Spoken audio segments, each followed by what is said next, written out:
This is Will Montgomery, former Washington Redskins center. Yo, what's good, folks? This is Trey Johnson, the headbanger, yo, and you're listening to Mess Hall with Rally Captain and Tailgate Ted. Word. What's going on, Rally? How you been, man?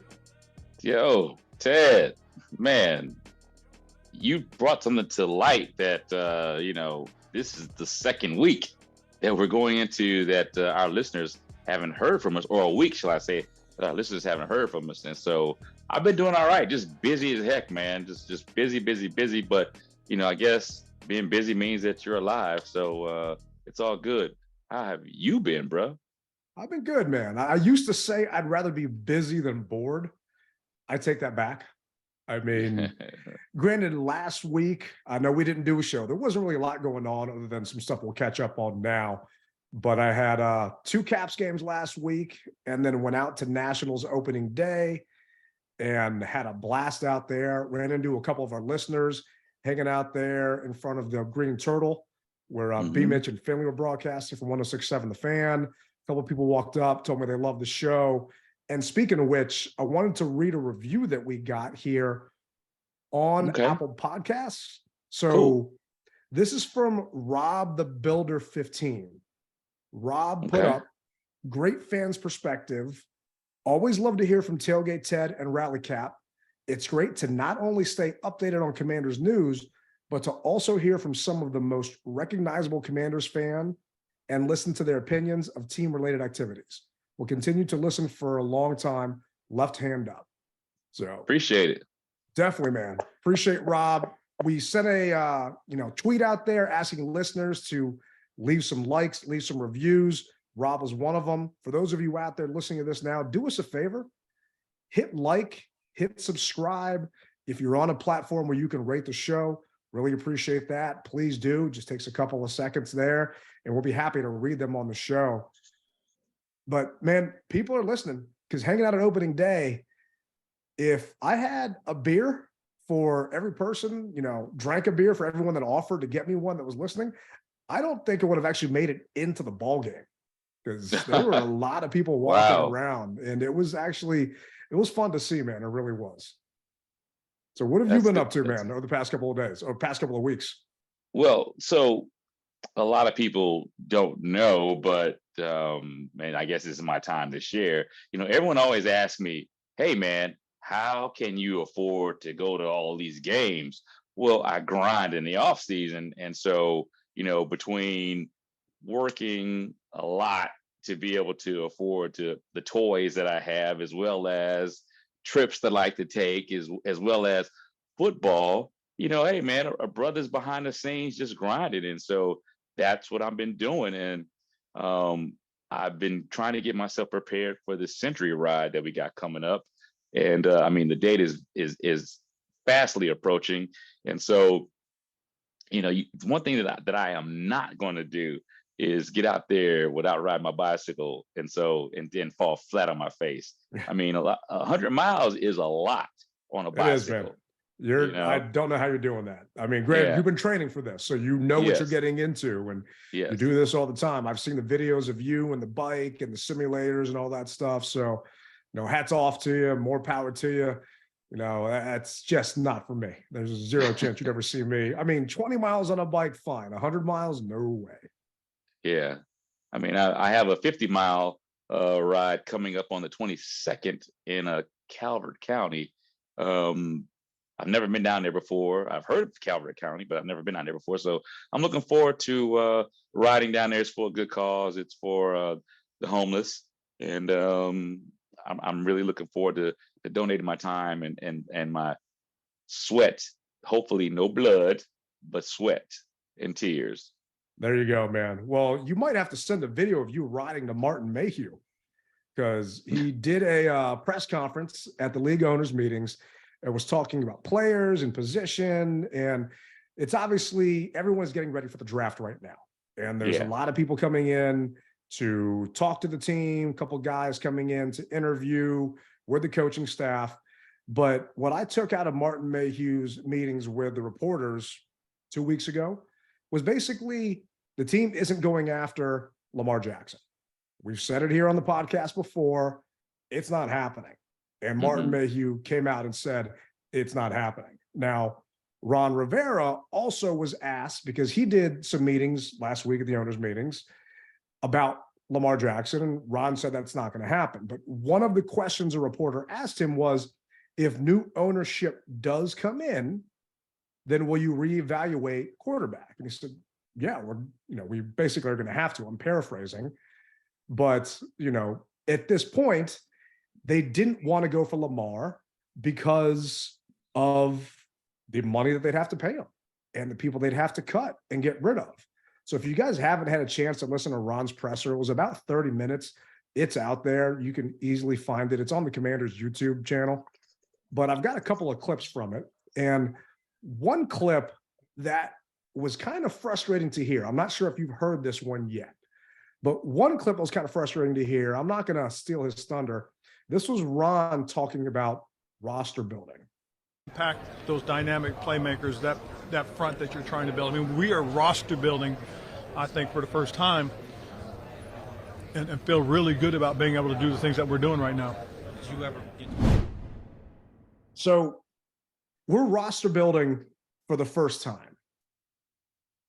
I was angry when I heard this clip. How did you feel?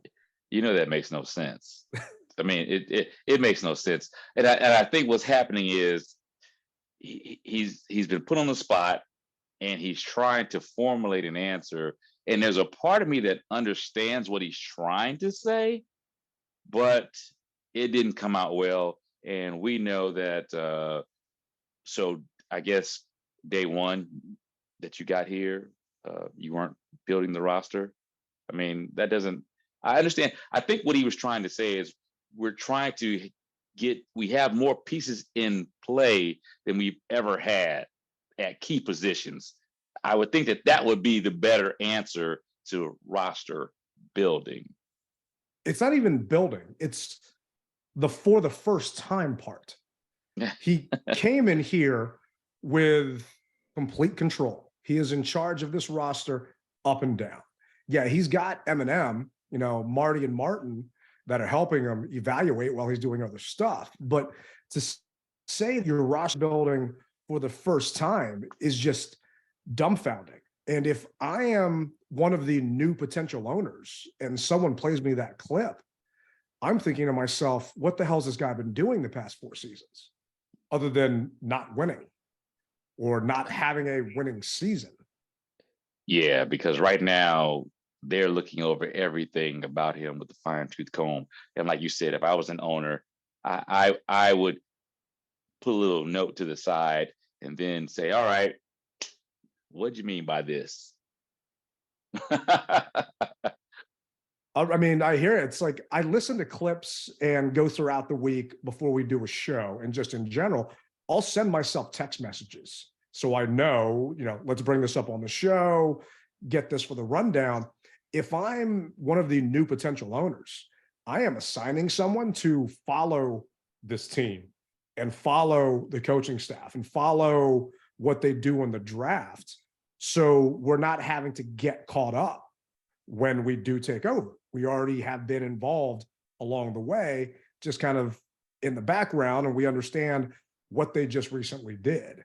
And another thing that came out was the sale of the team is somewhat slowing down what else they want to do during this free agent time period. I mean, they've spent a ton of money, not to rehash old shows, but they're just under $3 million on the salary cap. So Ron was asked, does that hurt you guys? And he said, no, we can make room if we need to make room. That's not a problem at all.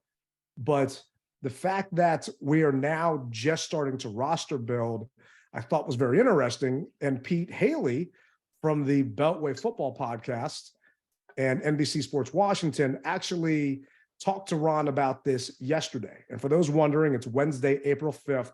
Ron Rivera was honored outside, I think it was a World War II memorial in downtown DC yesterday. World War I, I believe.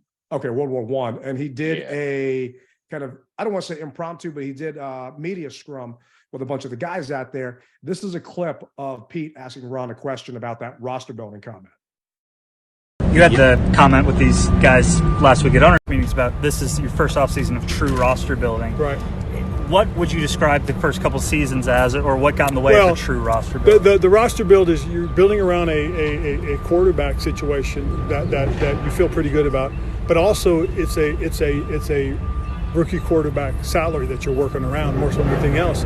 And so with that, we were able to make some money, spread it, make some money just last and be able to spread it around to more than one or two guys. We felt like, we may not have been going for the upper echelon guys, but we were at a pretty good tier, and we're pretty excited about those guys. We really are. And that's what made it exciting, is that, we were able to do that. When you try to work around a quarterback situation where you're trying to find that guy, you spend a little bit more than you really want to, and you put yourself in that position where you can't just go out and say, hey, we like this tackle and we like this guard and that center, we like this linebacker. Now we were able to do that. And that's what I meant by it, is that, when you're dealing off of and somebody put it out there, that they showed, what it is like with these two quarterbacks in terms of, what our total expenditure is for this season. I mean, that's a good number for us to be able to work around. That's what I meant by that. So he's trying to change what he said, because I think it got him in hot water with the media around town and the fan base. And if you guys are like me and Rally, you listen to sports talk radio, and everyone's been playing the clip. But talking about, we finally have, and let me go back and see what it was, basically building around a quarterback that we feel pretty good about. This will be Ron's fourth season as the Washington head coach. It will be his fourth different starting quarterback. Right. Okay. So year one, he inherited a quarterback from the previous regime. Yeah. Year two, he brought in Ryan Fitzpatrick. Right? Fitz was getting paid $10 million. Okay. Year three, they brought in Carson Wentz. We all know who's getting $27 million. Huge. Right. On top of that, they traded for Carson and ate some of his salary that the Colts were willing to just dump and get rid of, because they couldn't trade for a quarterback that they couldn't sign a quarterback that actually wanted to come here. They had to trade for someone that had no choice where they landed. So you're building your roster by bringing in this guy that you felt pretty good about. Remember, he saw the tape. He looked at the freaking analytics. He, blew his top on it. And then now they brought in Jacoby Brissett. Brissett is going to be competing for the spot with Sam Howell, but they like where they are from a salary situation, because they can peanut butter spread it around, because they're not investing $27 million in a quarterback like they did with Wentz, but Brissett's making 7.5 mil, right? Well, Fitzpatrick was only making 10. What were you doing then? What were you doing with the salary that you had at that point in time, or with the roster that you were building, knowing that Fitzpatrick wasn't costing you a ton of money? That's the part that frustrates me with Rivera's comments, trying to say, well, now we've got a rookie quarterback in Sam Howell, who's not a rookie, but you know what I mean. He's on his rookie deal, not making a ton of money. And you got Brissett coming in here that's not making a ton of money.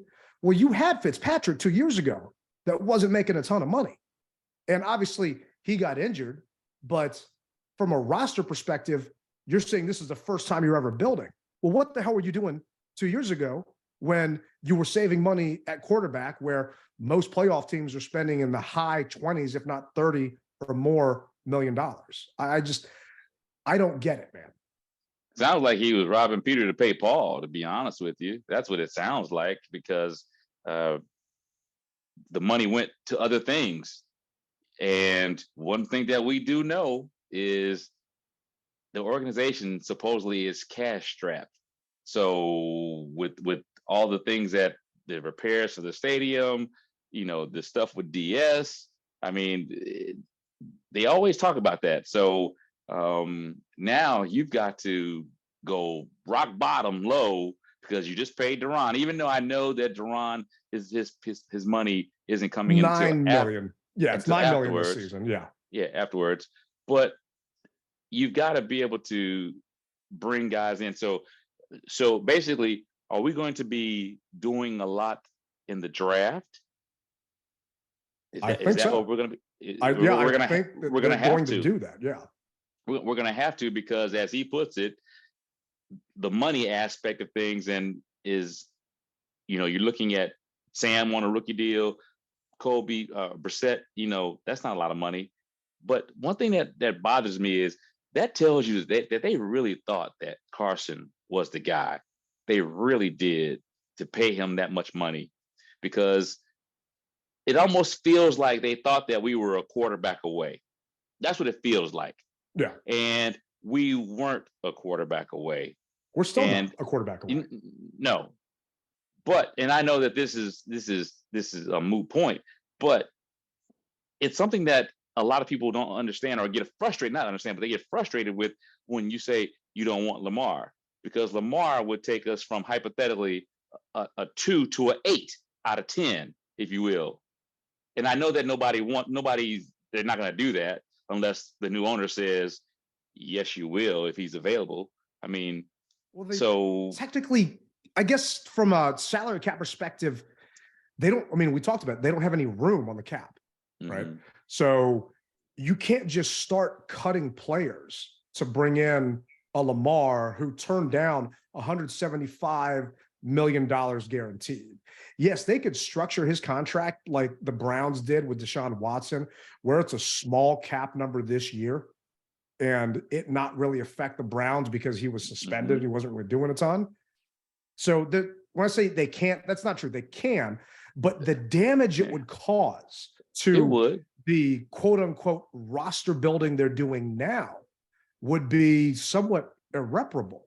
But they don't have the ability to make that decision right now because we're in ownership limbo. I mean, we've been in limbo for a while. And something we talked about because of an article that we read from The Athletic, that Dan Snyder kicked the signing bonuses for some of its players' contracts, like Deron Payne's contract and some of the other guys who just signed, to May 12th. We were hoping that was going to be a sign that the sale was going to potentially be done then. Yeah. Well, it turns out that during the league meetings, Rivera said this is something that they also did when he was with the Panthers, that it's not uncommon for NFL teams to move that out and then have it hit later on. So all of our hopes that this was going to be done in May, let's not hold May 12th as a date at that point in time. Maybe let's hold May 22nd, the owners' meetings, as a point where we think this thing might end.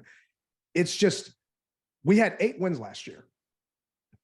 How many wins do you think Lamar would get us on his own? Me personally, I think on his own, he could get us another 4 on top of that 8 if they were to bring him here. I was going to say 12. Yeah, I was going to say the exact same thing.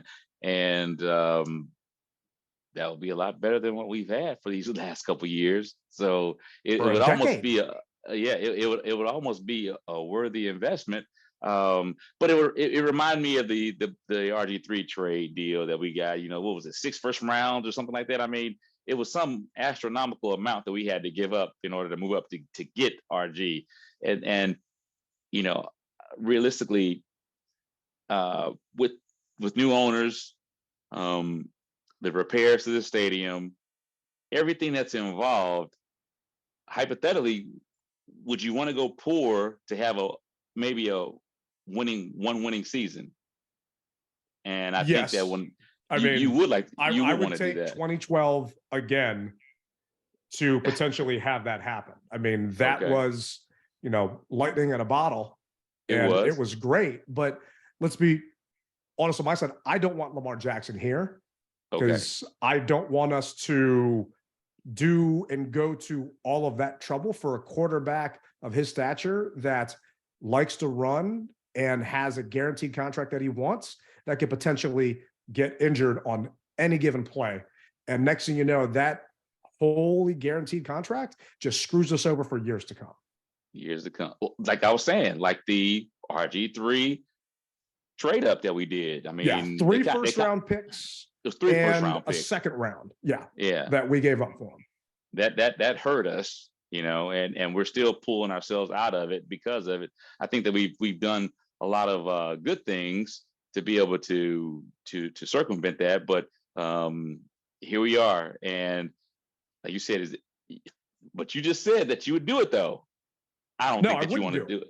No, I thought you said you would do it. No. I don't want Lamar to come here just based upon how we won't be able to afford to pay other guys. And because of the fact that he's been hurt for 2 seasons and, you know, like it or not, whether you believe it or not, did he quit on his team in the playoffs? Did he not want to play because of the contract situation? You know, I don't want him here and I don't think it's going to happen. And thankfully, you know, Martin said it's not going to happen. You know, if new ownership comes in and says, hey, I want you to do what you can to go after this guy, then you know what? We got no control over it. So be it.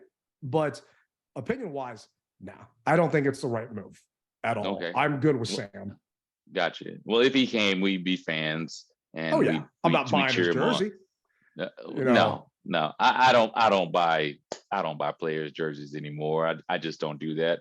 Bobby 3 Sticks was the last true quarterback jersey that I bought. I take that back. I bought a Colt McCoy jersey. There you go. I did buy a Colt McCoy jersey. So, but he was the last one. So yeah, last quarterback one I got was Robert. It was upsetting. I don't know why I have that thing, but I didn't actually get your thoughts on Robert's comment about him potentially coming here and being part of the ownership group with the Harris bid. Now, did you hear him talk about how he wanted to be or is talking to Josh Harris on the Rich Eisen show about potentially joining the ownership group? I did hear that. And I'll just say that thank God I'm in the travel business and not contract business, because I would screw that all up. But the way I look at with the whole RG3 thing is he probably did have a conversation or some type of conversation. And in his mind, hey, I'm right there with you guys. But I really don't think that it was as in depth as possibly he may have wanted it to be. I could be wrong. So before I step on myself, I'll say that if he did, hey, more power to you, Robert. And if you didn't, you may have overstepped your boundaries in the conversation that you had. The only other person that I've heard about the team from a sports person's voice is Magic Johnson. He's the only other person. He's the only other person as far as sports are concerned that mentioned ownership. But we know that Magic Johnson has the collateral to be able to say something like that, you know. And I don't want to get inside RG3's pocket because he could have, you know, he may have made some great investments to be able to do that. But I think it was more so a conversation.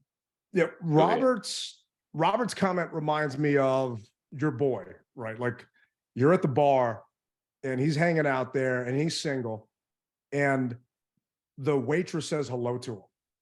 And that's the entire conversation, right? And he's thinking he's got a chance, man. I got a shot with her. Oh, did you see what she said to me? And to me, it's like he called Josh Harris and they took his phone call and they had like a 4-minute conversation. And then he's thinking, oh man, I got a shot. Well, you know, sorry, Robert, I don't think you do. And I don't think the other NFL owners want to have anything to do with him because he talks too much. He tweets too much. He TikToks too much. And if something were to come up that ownership doesn't like, that the other NFL owners don't like, even if he had 0.5% of ownership in the Commanders, he can't stop himself from making him the center of attention on everything. So he'll tweet about it and get himself in some hot mess. Yeah. And I'm just happy that I don't think it's official. We know that Magic is official. And last week, Bank of America received two bids for the Commanders. The first bid that came out was Josh Harris, Mitchell Rales, and Magic Johnson. The bid was nearly $6 billion.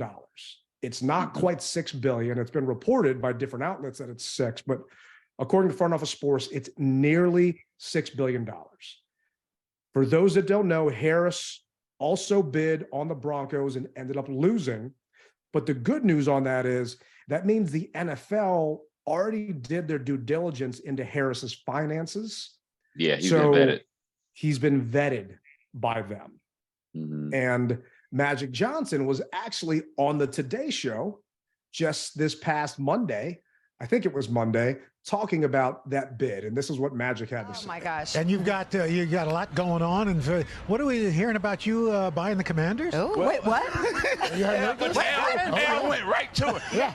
Yes, our bid is in. We hope that we win. We don't know what's going to happen. You always win. That's it. Magic always wins. Oh, a lot of teams. So now you just have to design some new uniforms. Yes. So we'll see what happened with Mr. Snyder making that decision. But we're excited about it. I mean, you own a lot of teams, but at NFL, I mean, that would. Well, that's the last thing, right? Yeah. We have the Dodgers, we have the Sparks, have LAFC, soccer. We won the championship this season, so that was great. Wow. So we'll see what happens. So I'm excited that Magic is out there publicly talking about this, because I would love it if he were a part of the ownership group. Same thing with Mitchell Rales. We've got some local guys here that know the area and what this town wants. And like Craig said, he's a winner. He wins at everything. But the second bid that they got was from Steve Apostolopoulos, the Canadian Greek guy that bid $6 billion, slightly higher than Harrison Rales.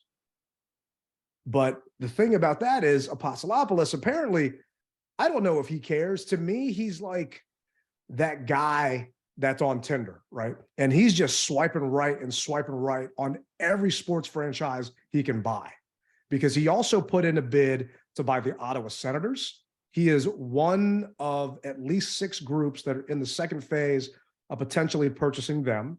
And I also believe that he's trying to purchase the Charlotte Hornets.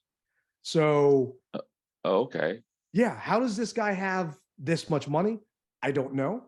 That's why Front Office Sports is not taking his bids seriously, if you will, saying that Harris is the likely winner of it. But I mean, if the guy's got the kind of cash, then more power to him. It's just interesting that one is $6 billion, one is slightly less than that, but people are giving Harris kind of the leg up in that race. And then Charles Gasparino, aka Dan Snyder's burner account, is tweeting out there that Jeff Bezos, if you want to bid, it's okay. We'll let you bid. Dan's not mad at you. And obviously I'm paraphrasing, but he just put out an hour ago, Jeff Bezos eyeing the Commanders could make Dan Snyder the $6 billion man. And he's just been all over the place trying to entice Bezos to bid on the Commanders, in my opinion, for Dan. He's just Dan's mouthpiece. And he's actually tagging Jeff Bezos on Twitter, like Jeff is going to monitor and actually reply back to that. But it's curious what your thoughts are on all that. Well, ultimately, like you said, the Harris Group, Magic Johnson, they're vetted. Excuse me, I butchered his name. The OPP, you're down Steve with me. Yeah. Steve, so is he vetted as well because he's tried to purchase, or is he recently trying to purchase these other teams? So Bank of America has got his fully funded bid, but the NFL has to go do their due diligence once Snyder accepts the bid. Okay. So that's what we're talking about, kind of the vetting process and everything else from there. I don't know if he's vetted. I know there have been questions about Apostolopoulos and where he's getting all the money from. So I haven't heard that he has been fully vetted in any of the articles or seen in any of the articles that I'm finding out there. So I don't know. And the bids that he's putting on the Ottawa Senators, those are recent. That's not old. Okay. So that's what I'm saying. He's that guy on Tinder that's just swiping on any franchise he can buy. Well, there's an old saying in the hood, it ain't tricking if you got it. So I'm not mad at him. If he can do it, get it done. If they approve it, so be it. Also, like with Bezos, do we really know? No, we don't know. And there's going to come a time, we're going to find out eventually. I mean, it's inevitable. It's going to happen.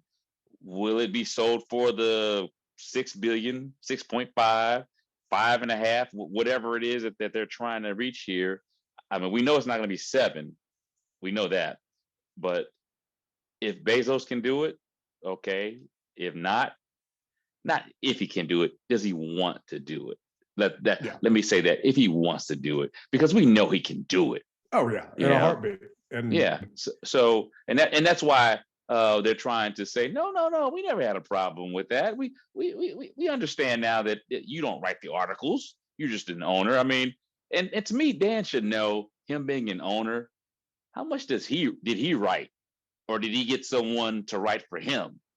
So that whole thing is just makes him look weak. You know, it really does. He's begging. Yeah, exactly.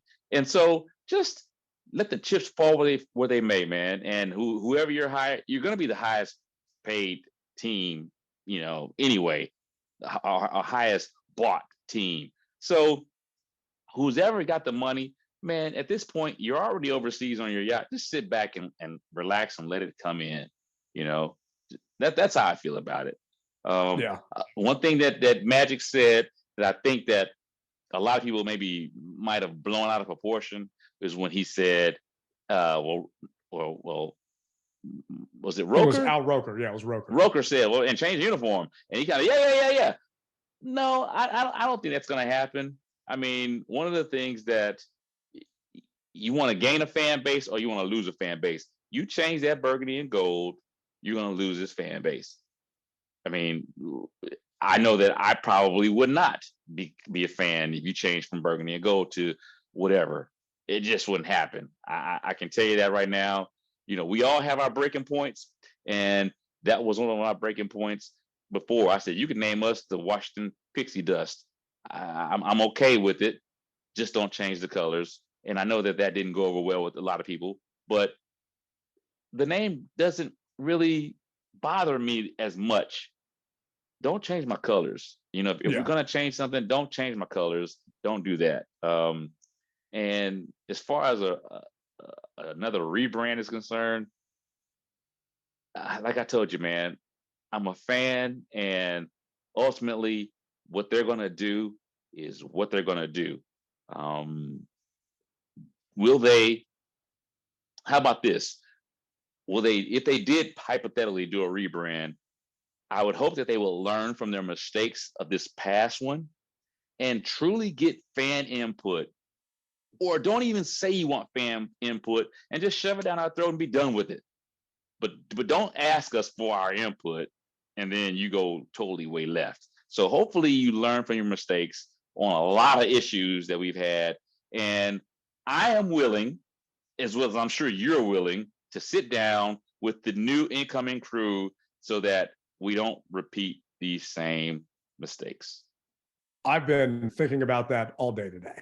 And everyone's been yelling and screaming about, oh, Magic Johnson said that they're going to change it. They're going to rebrand it. It's like, no, people are just seeing stuff and not actually clicking or listening to the audio clips. Al Roker just asked him a quick question. And he said, yes, whatever it was on there. Jason, and granted, whoever buys the team can do whatever the hell they want to. But it comes down to, you still have to get permission from the NFL. And going through another rebrand at that point is going to be taxing on this fan base, on this town. Hey, if you don't like the Commanders, sorry, I really don't care. But that's our team.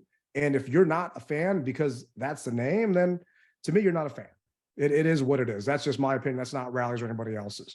But Jason Wright actually was asked about this, and Wright said he expressed skepticism that a new owner would look to rebrand the Commanders upon buying the franchise from owner Dan Snyder. The decision isn't ultimately up to him, but Wright said none of the groups that he has met have mentioned the possibility of changing the team's name and logo again. Mm-hmm. This is from an article from the Washington Times. And this is a quote from Wright. No, because they're business folks, Wright told the Washington Times. They're thinking about how we can continue to grow attendance, how we can continue to drive up the value of the business, how we can invest in a championship. It's about winning a healthy business and a new venue. Those Bingo. are the big priorities. Bingo. He said, and go ahead. I would focus on the things that can fuel a championship, Wright said. I don't know if that's one of them. If it is, it's way down the totem pole or way down the list. Here's the thing. And if I had to question Magic, I would say, so Magic, would you be okay with the Lakers going from purple and gold to blue and black? And he probably would say, hell no. Bingo. So that's not going to happen. Slow your roll. Everybody take a breath and relax. Well, I think Al was talking more so about the uniforms, not the colors. It hasn't been brought up that they're going to change the colors. But for me, you know, I'll be distraught if we go through another rebrand. It's been way too many names in too short a time period. On top of the fact, you know, about the money that we've spent on gear, everything else. I actually got this shirt, Fight for Old DC.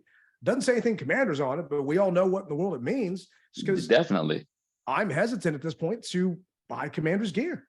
You know, well, wait a minute, Ted. Wait, hold on, Ted. You mean to tell me that you don't get your stuff donated to you? Yeah, no.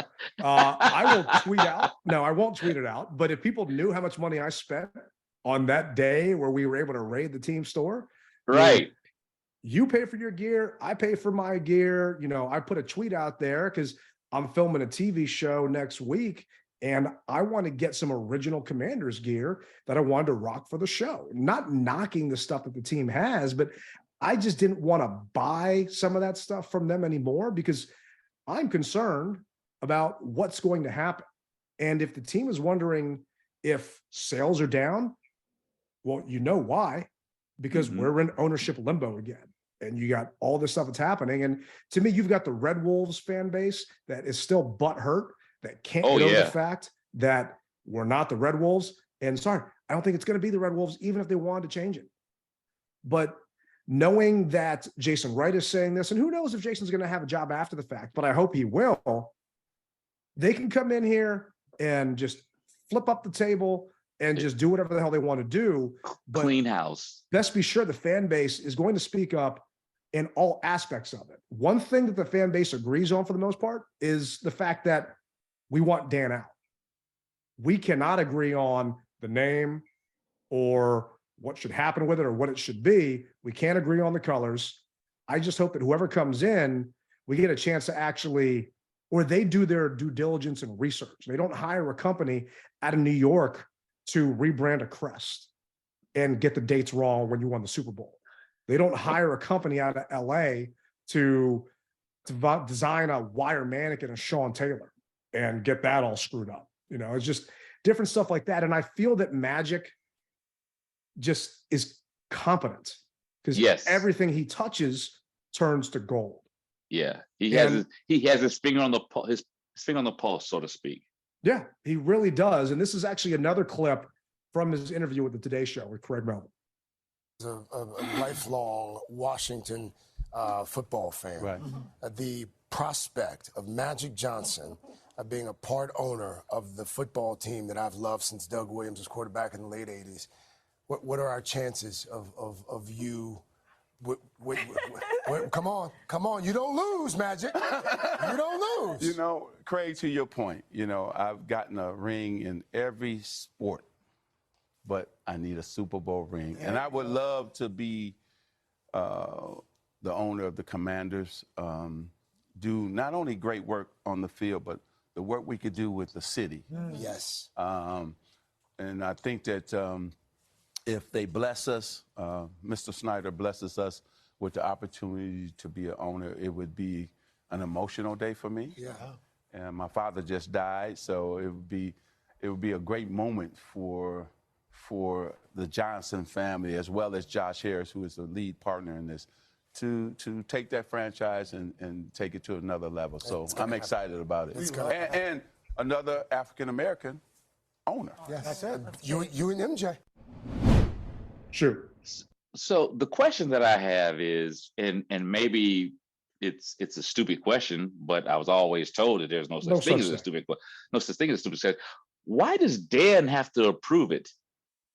I understand it's his team, but if you've got the bid, so let's just say Apolopoulos Steve has 6.5 or 6.2, and the other group has 6.1. Why is it a situation? Why can't it be like eBay? And whoever hawked in, and I always go back to that. Yeah. You don't have a choice on who you. But I understand it. But why though? Because he owns it. It's his team. If I'm selling a car and someone wants to buy it, but then my friend comes in and says he'll buy it for less money, and he'll hook me up on the back end with something else later, or we'll maybe make a trade and do whatever. But if he just wants to give me less money because I know him or because I like him better, then it's completely up to me. It's not up to anybody else. Remember, we asked AJ Perez this, Bezos could publicly come out, and this was when Snyder, and it came out it didn't come out from Snyder, but it came out through other sources that Dan would not let Bezos buy the team. It's since been said by Charles Gasparino, aka Dan Snyder's mouthpiece, that, we're okay with Bezos coming in. But we asked AJ Perez on that episode, if Bezos were to bid higher, and it came out publicly that he bid higher, the only thing stopping that from happening and Dan selling it to a lesser bidder is the other NFL owners. The other owners could say, no, we reject this bid for different reasons, but then Dan could come back and sue the NFL saying that they're not letting him sell the team for whatever reasons, and just all this other legal crap. I got you. It just seems as though that this could come down to something very petty or something very trivial, and that's what I don't like. Yeah, it just seems that way. Were you listening to the Junkies today? No, I was not. So those of our listeners that don't know, the Sports Junkies institution here in DC, they're on every day for the past 25 years, I think. And during the Magic Johnson clip, he said something about, Mr. Snyder, and he was very respectful when talking about Dan and this and that. And I was you get taken aback by it because we can't stand him so much in this area. But Magic knows how to talk to the camera, especially on live TV, and watches every single word he's saying. So he is following his P's and Q's and making sure he is good while he's talking about this, and isn't saying anything that could upset him, because ultimately it is Dan's decision on who he wants to accept a bid from. Bank of America is just collecting the bids, and whoever else wants to send some more stuff in there by the time the date is gone, by the time they actually want to close this thing out, then great. But they're just going to then give the bids to Dan and Tanya saying, here you go. These are fully vetted bids. These are fully funded bids. Which one do you want? A, B, C, or D? And I would think that he would want to go with the highest bid and not supposedly a hookup. I would think so too. And that's why I feel that Gasparino is basically begging Bezos to bid on the team. So it shoots the value up. And a lot of people are saying that the Harris group is worried. The Harris Rails Magic Johnson group is worried that Bezos is going to swoop in last minute, just like the Walmart group did for the Broncos when they try to do that. To me, it's almost like what some of the NFL teams are doing with Lamar Jackson right now. None of the teams are talking to Lamar because nobody wants to negotiate for the Ravens, because the Ravens have a chance to match with that transition tag and come in and say, you know what? Thank you for talking to him and dealing with him. We'll match that. Well, everyone's worried. We're going to drive this number up. what are we going to do? Is Bezos going to come in, or are we just going to give a number? And to me, it's like you're bidding on a house, and you're going through, that bidder is going to take the highest amount of money he can at that point. But who knows? It's all still so up in the air. I just hope that it does truly end May 22nd at the next owners meetings, because I am just tired of all this getting dragged out in the speculation. Yeah, man. It would be great for all of this to end. So to me, the next step is we get a new owner, and then we immediately talk to that new ownership group about, are you going to rebrand? What are you going to do? And we figure all that out, because after that, off the break. Off the break, get it done. Yeah. Then after that, what do you want to do about a stadium? Where's it going to go? What's going to happen? Because those discussions need to start happening years ago. And after that, you got the football people still handling all the football stuff, but we bring in a new head coach. Because I'm sorry, Rivera ain't it for me. That's just me based upon his track record and the fact that he is roster building for the first time ever since he's been here for 4 years. Cut the man some slack, man. I can't. Come on. I can't do it. There's zero slack that he should be cut. And it was actually Michael Lombardi went on a tirade about, why is everybody cutting Ron Rivera slack? I don't understand it. I don't get it. He's had 3 winning seasons in 12 years. He might be a good person, but a good person doesn't make you a good coach. And in my opinion, he is a bad coach and a horrible just roster management person. And hopefully he's gone, and so is Dan come 2024. All right. Fingers crossed. Well, I hear the music in the background. This lets me know that we are coming to a close. And I want to correct you on something. You said one thing's for certain, but I'm going to say 2 things are for certain. All the fans want, yes, DS out, and they want the stadium to be at RFK. Those are 2 things that I think that all fans can agree upon. So that's going to do it for another episode of the DMV Mess Hall with Tailgate Ted and Rally Captain. And thank you guys once again for checking us out. Do us a favor. We can't emphasize this enough. Click like, subscribe, share it, and who knows, you might win a prize. Who knows? And always rep it hard or don't rep it at all. That's going to do it for this week's episode of the DMV Mess Hall.